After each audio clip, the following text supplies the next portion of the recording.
Hi, everyone. Welcome back to another episode of the SOULKATION podcast. I am your host, Logan Renee. The podcast is all about how do you create consistent freedom, purpose, peace, and self-love in your daily life. So today we're going to talk about something that's, I hope, provide y'all some peace, honey, and clarity.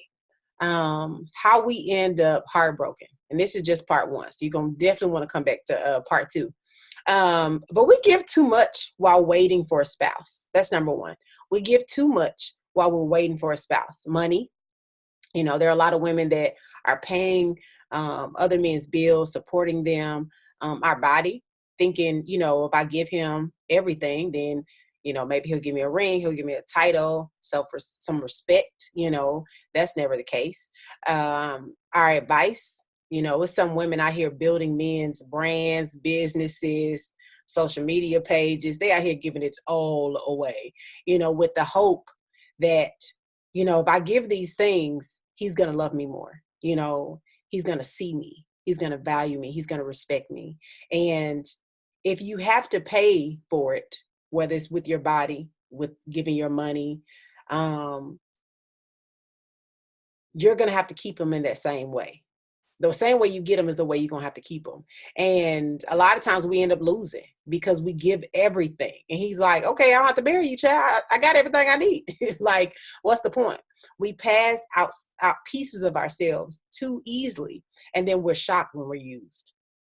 We pass out pieces of ourselves too easily. And then we're shocked when we're used up, you know? Number two, and I talk about that in my situationships chapter, which is chapter 1 of Never Ask for Permission Again. You want to read that chapter because it's good.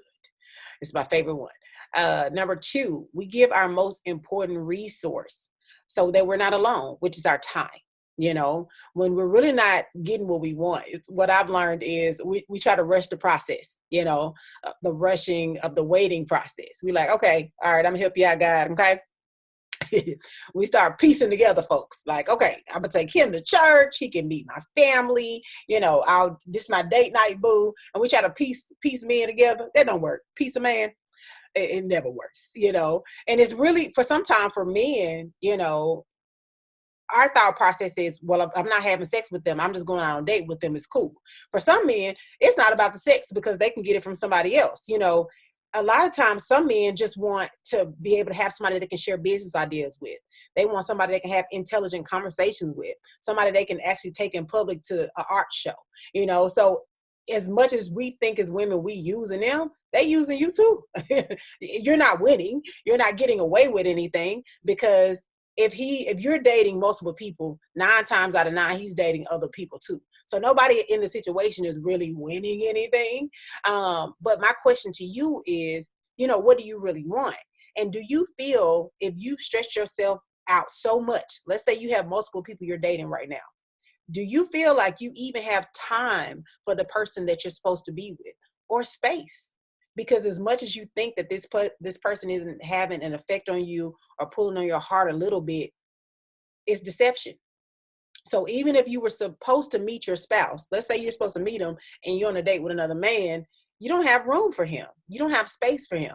And what if you were at that restaurant by yourself and then you end up meeting your spouse? You know, instead of you being on a date with a random guy you really don't even like, child, you know, would you even have time or space for that person? Number 3, how we end up heartbroken is we think we are the exception. And what he did to her would never happen to me. Ciao, bye. Deception. The truth is, you are unique.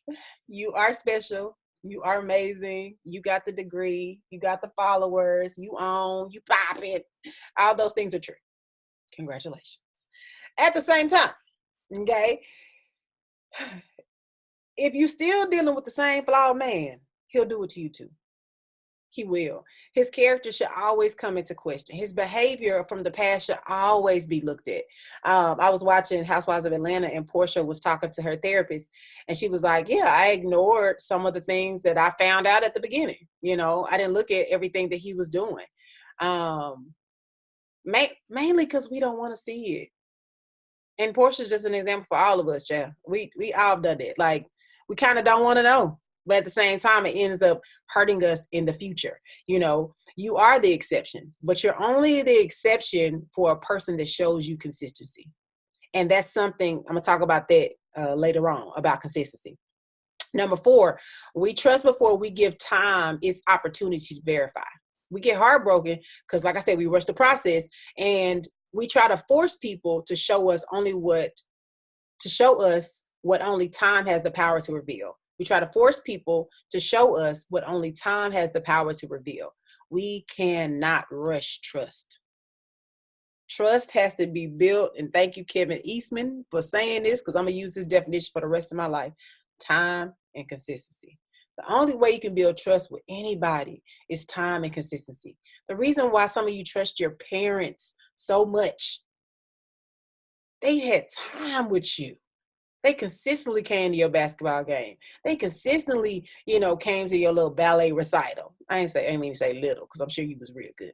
But they kept showing up for you. They kept giving to you. They bought you the Barbie dolls. You know what I'm saying? They bought you the cute little outfit with the bow. These people have been there for you. But when it comes to relationship, we be like, oh, I've been in love for 3 months. Child, that's not enough time. For some people, it works. Some people, it works. For the 90% of us, it's going to take more time than 3 months to know if somebody is truly being themselves, and to see if you're being yourself, because everybody brings their representative at the beginning. But passing our heart to someone before it's time is super dangerous. Passing our heart to someone before it's time is super dangerous. Number 5, we talk too much. I got this from my coach, Tony Gaskins. Okay. One of my best coaches I've ever had in my life, because he literally changed my life. He said, we talk too much. We tell everything. We give it all away. He don't know nothing about you. No, you don't know nothing about him, but he know everything about you. Everything. And I can't remember who said this, but the person who is talking is not learning. The person who is talking is not learning. Dating is for collecting data. So if all you do is talking, all he doing is collecting data. All right, she like this. If I do these 3 things together, maybe I can get this from her. It's a book I think everybody needs in their Amazon cart right now. Okay, go and pull up Amazon. It's a book called Boundaries by Dr. Cloud and Dr. Townsend. And they said other people are not responsible for your limits. I will add to that. Other people are not responsible for the information that you share that they use against you. Other people are not responsible for what you share, and they end up using against you later. A man will drink all the Kool-Aid you give him. He'll drink it out. He thirsty. He wants something to drink. He like lemonade. What we pour out, he gonna put in his cup. Okay. And honestly, based on what I've heard from men, when we're talking, and I got some of my brothers, cousins, uncles, people married, not married. When we're talking, they're just collecting information of what they need, and the rest of it they just discard. If your dog poo-poo is super important to you, they'll probably remember his name. Not because they truly care about your little dog, but because it's just going to pull on your heartstrings that he remembered your dog name. Okay? We got to stop talking. R.C. Blake said something that I truly adore. He said, there are too many PhD women getting played by GED men, and I think why is because we talk too much. Number 6, friends with benefits is a lie. It's a lie. It's a lie. It's a lie. And this is what I've learned as a coach. The soul keeps track of everything. We think that we're getting away with it. There's a book called Body Count. Your body keeps score of everything, or the book is Your Body Keeps Score, either one. But your body keeps score. Your body keeps track. So we think, we let Tommy rub on our kneecap and Jim rub on our calf muscles, and it's nothing. It's not nothing. It's something. Our soul keeps track of everything, and it's toxic. It's dysfunctional, and it's a mess. As much as we want to sell the dream that everything is okay, we really do have to be cautious, because at this point, especially over 25, 9 times out of 10, your heart has been broken. 9 times out of 10, you've been used or manipulated or tried, raped or just different things have happened in your life. There's only so much of your heart you're going to give somebody after all these things have happened to you. There's only so much. So letting multiple people continuously coming in is building bitterness, it's building brokenness, it's building things that you're going to have to heal. And the thing about healing, you only can heal with you and God. You can go to therapy, get the books, you can read, you can train, you can learn, but all of those things are resources to help you fix your heart.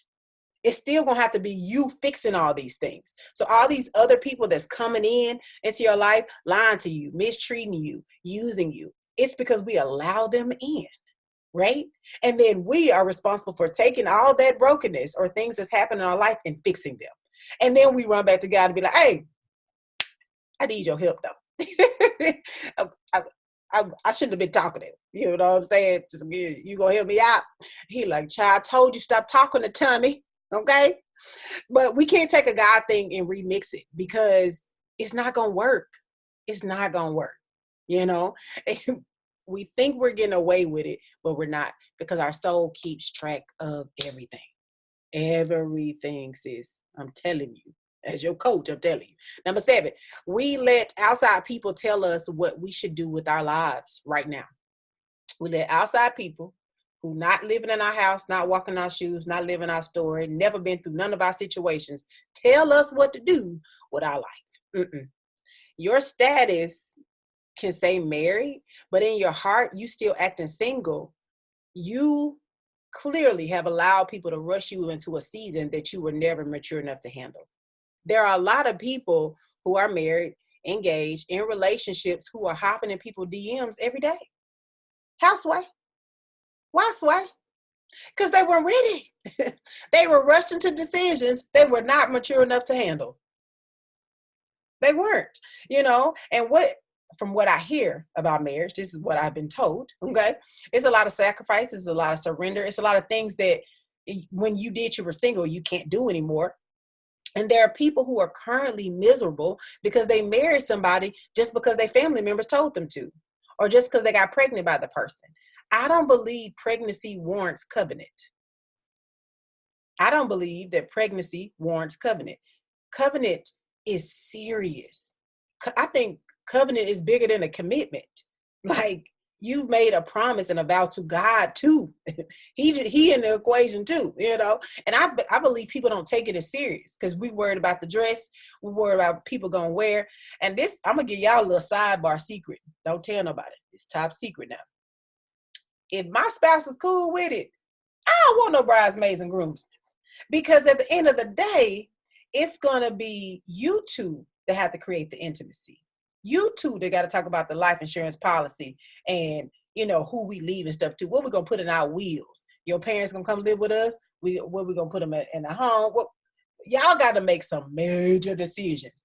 Trying to go back and forth on what people going to wear, what color suit, and what color nails they going to get for them to talk about you and argue about it.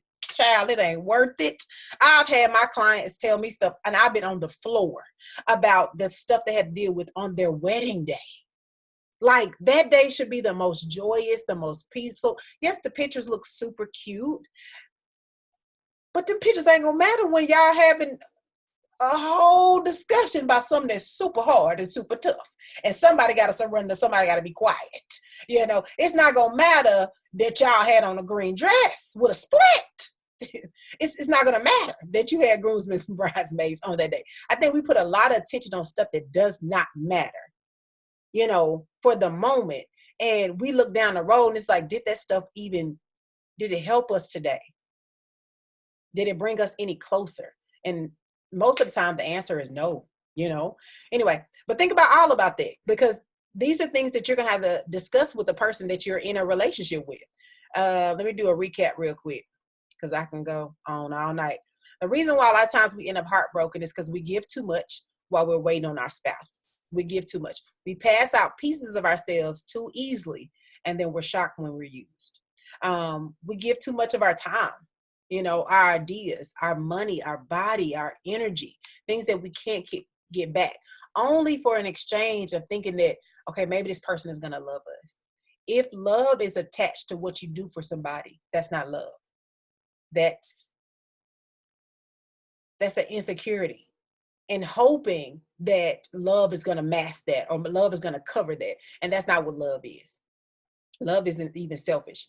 Number 3, we think we are the exception, or what he did to somebody else, he not gonna do to us. We don't look at his past. We don't listen to the story. We like, oh, he changed.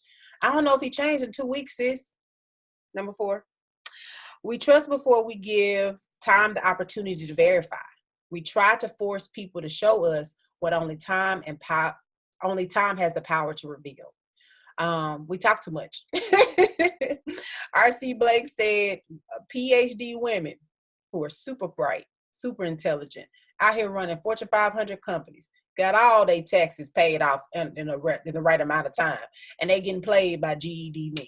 And our GED men that didn't go to school, but mentally, these folks ain't read a book since they graduated from high school, and they playing you. I'm going to move on.